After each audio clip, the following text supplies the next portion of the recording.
Hello, doing a quick recording here, and this video is not going to be like most of my videos, not that they're special, but this will be more just about talking about a different thought process of how I go about sourcing and putting together different systems, because I buy and sell systems, as you can kind of see over my shoulder there. I got two Dell systems there. They're T3600 and a T5600.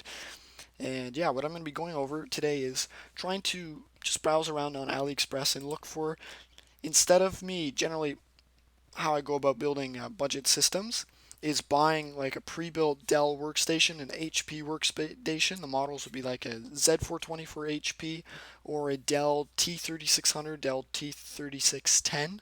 100 or whatever, and upgrading the CPUs to either the generally if they don't come with an E5 1650, which is a 6-core 12-thread processor, I'll put an E5 2690 or an E5 2689 in them, and they run really well. Um, One thing though is that, like, I'll show you what they look like. A T3600 and a Z420.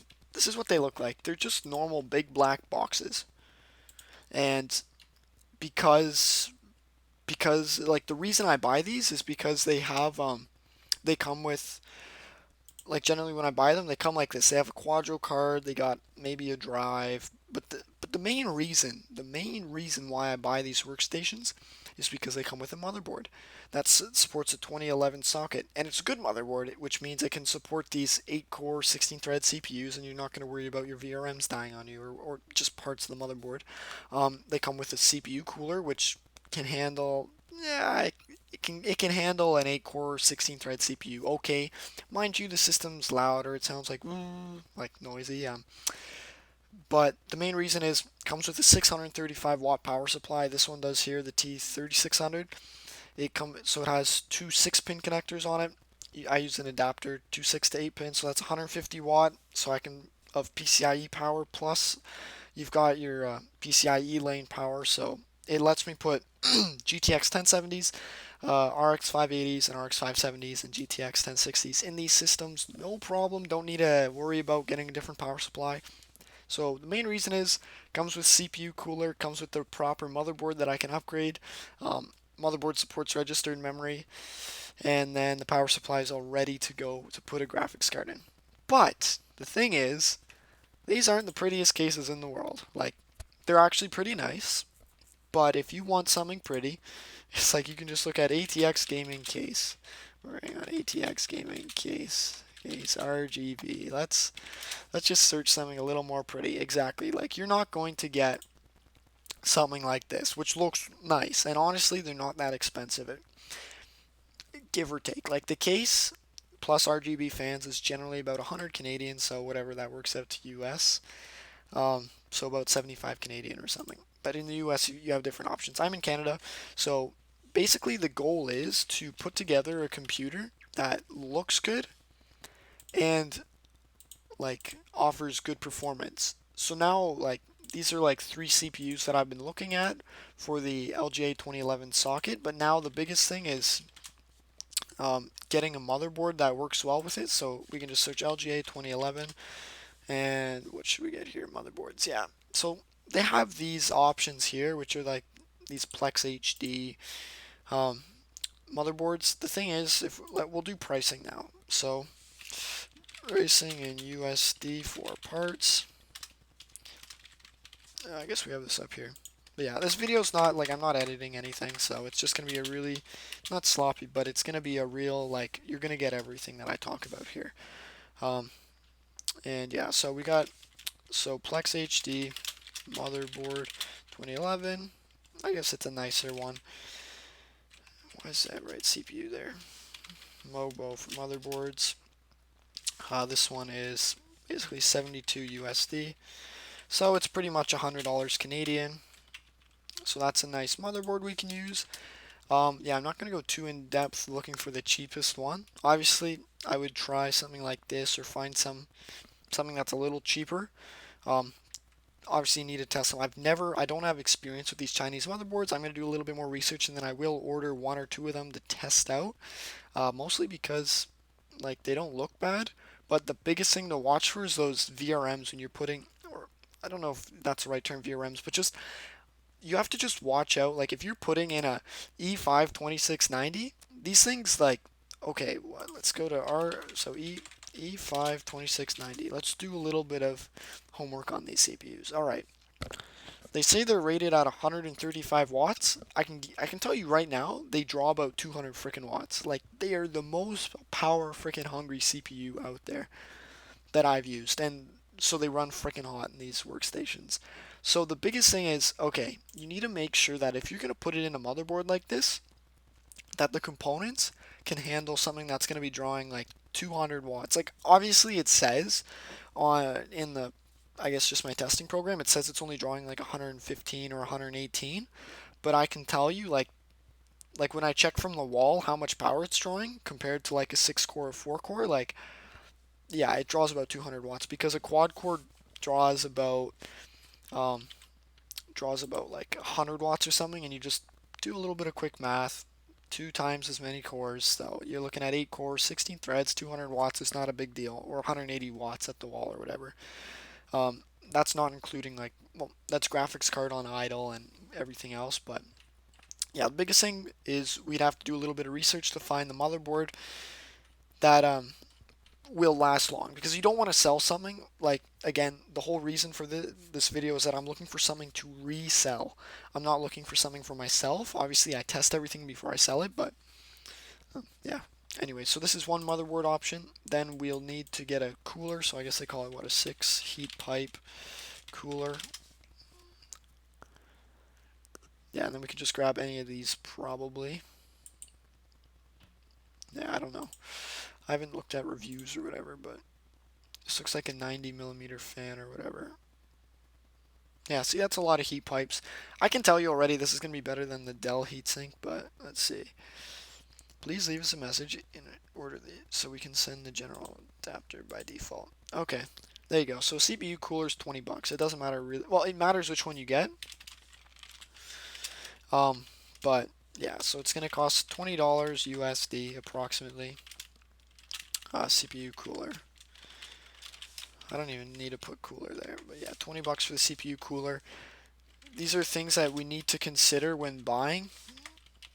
When buying the parts, it's kind of like, okay, motherboard, CPU cooler. Now we need to get RAM. RAM is not that expensive. We can just look. I'll just open a new tab, but we can look for 8 gigabytes DDR3 reg registered RAM registered memory. Um, Everything looks cheaper because it's in USD. Normally everything looks more expensive, but I think 1600 megahertz will be good. We want 16 gigabytes of RAM, so maybe is there a 4 or 2 by, how much is this? 4 by 4, 16 gig, 30 bucks US. That's not too bad. Um, yeah, let's do this here. 32 gig, or no, 16 gig.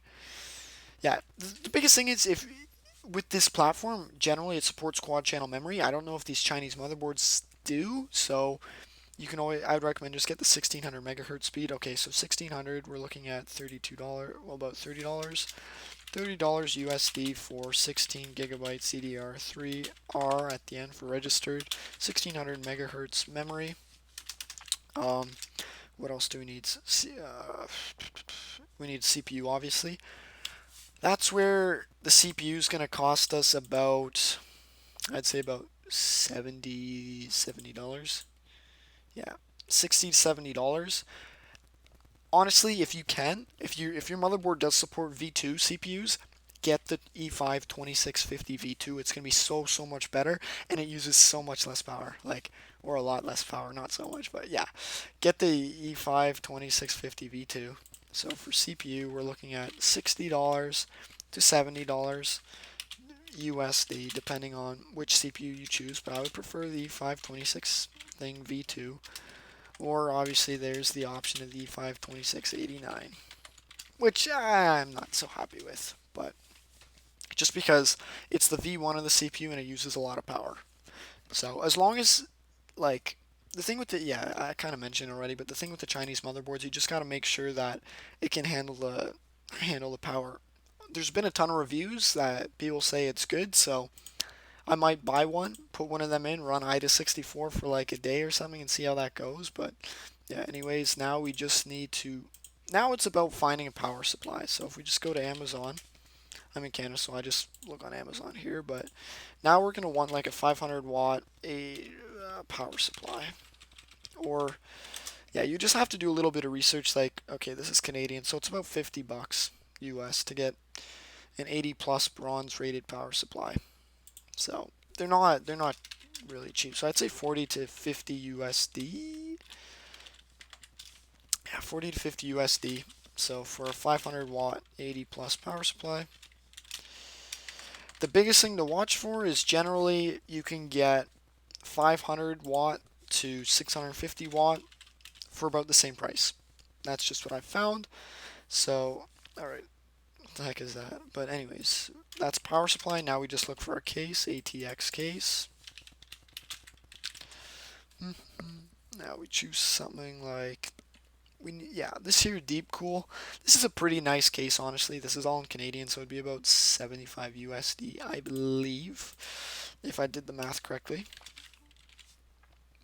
Did I? Yeah, I think so. So $75 for USD for a case plus fans. That's pretty much what it works out to. And if we do the math quickly here, just get a calculator because I can't do this on my own. But yeah, this is basically exactly what I do to go about building a computer. I'm just gonna move to my other screen quickly. You're not gonna see it, but yeah. All right. So for pricing, we're looking at okay 75 bucks for motherboard, 20 bucks for CPU cooler. We didn't even add SSD to this yet, but $30 for RAM, $70 for CPU. What else did we have there? 50 bucks for PSU and 75 bucks for case. Plus, I'll just say 50 bucks for or you know what? We just say $60 and that's SSD and hard drive. So it's 380 US times 1.25, which is the exchange rate to Canadian. So it's pretty much $500 without graphics card Canadian. Okay, this might be confusing. Sorry guys, but yeah, all I need to add here is the SSD. So we just put $60 for SSD plus HDD plus hard drive. They're not an SSHD, they're different. And then we can budget 80 USD, or you know what, just $100. Let's just say it's 100 USD for an RX 570. And I can tell you right now, the system okay, what were we at? We were at 385 or something like that, plus we just needed the graphics card. So yeah, I think that's how it worked out. Cause yeah, so we're at about 500 USD. Yeah, times 1.25. And that, so yeah, for me it would cost $600 Canadian to put together a system like this, approximately. So 600 CAD or yeah, pretty much 500 US. 485 USD approximately. I'm just skipping. Like the math is not that well, it is important, but it's not important whether it's $10 or $15 off because it's all gonna vary. But yeah, for $600, like this is not a bad system at all, especially for in Canadian dollars. Because what you get 8 cores slash 16 threads, 3 gigahertz plus. But yeah, about 3 gigahertz. We'll just leave it at that. 16 gigabytes of RAM. What else? Then there's the RX 570 4 gigabyte, which is it can easily handle 1080p gaming. As well, with this system, you can actually stream and record simultaneously. What else is there? There's, I guess you probably get a, I don't know. Let's just say you bought a 480, I don't know, maybe a 240 gigabyte SSD plus 500 gigabytes of mechanical storage. Depending on what you're able to find, 500 gig, 1 terabyte, depends on the price. You could be looking at that stuff. The SSD I recommend buy brand new. A good brand that's cheap is Sunbow. Yeah, or King Dian, but Sunbow's generally cheaper. You just wait for a sale once a month on Amazon. They have a sale, so I picked up a bunch of those SSDs. They're not the fastest, but they are good enough. And honestly, I'd rather sell a 240 gigabyte slower SSD than a really, really freaking fast 120 gigabyte SSD because the 120 gig SSD will fill up like within seconds. As soon as you load Windows in one popular game like Fortnite, it's full. It's pretty much full. All right, so we got drives, and yeah, and then we have our power supply, which is yeah, 500 watt to 650 watt PSU. But yeah, that's pretty much the specs. You're working with an 8-core 16-thread system that has the IPC, like the relative single core performance to a second or a third gen, yeah, about a second gen i7.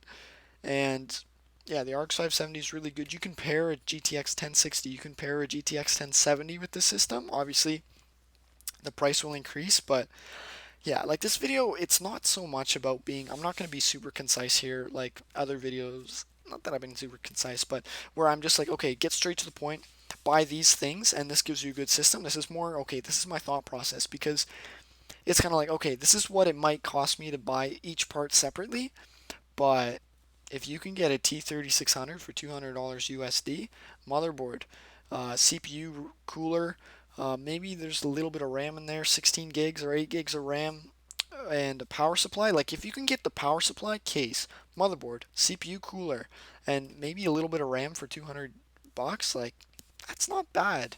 Like that's generally why I work with the workstations, because there's a lot of value there. It's pre-built, but I also want to look at how do you source, like can I strategically build a system from Aliexpress, for example, because they've got really good prices on parts that will that'll perform well within a certain budget. Let me sell it, make an extra $150 depending on how much time I have to put into it. And yeah, this is more behind the scenes video, honestly, because it's not straightforward, and it's not going to be like well cut out either. But yeah, this is for LGA 11, no, not LGA 11, it's LGA 2011. But anyways, I'm going to end the video there. It's kind of rambly. I don't even know if I'm going to post this, and maybe this is something I will archive for later. Cheers.